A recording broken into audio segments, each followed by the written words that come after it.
Syedaralun, Ketua DPD Gerindra Aceh Insinyur Haji T.A. Khalid MM yang juga anggota Komisi 4 DPR RI bersama para anggota DPRA dan DPRK atau legislator Gerindra Aceh melakukan kunjungan takziah atas meninggalnya almarhumah Umi Haji Khairiah binti Muhammad Kasim istri dari Abu Kutakrung pada Kamis 7 Juli 2022.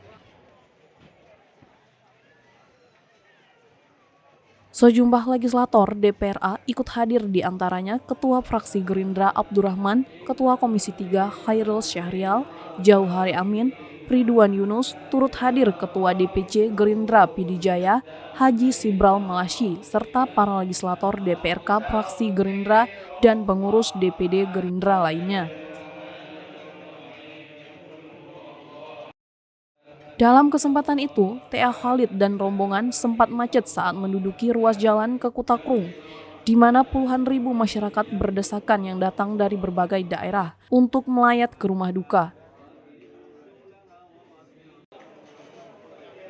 Setibanya di kediaman, T.A. Khalid dan rombongan disambut oleh Haji Anwar dan Abia Kutakrung. Selanjutnya, rombongan DPD Gerindra Aceh melakukan tahlilan untuk almarhumah Haji Khairiah serta temu ramah dengan masyarakat lainnya.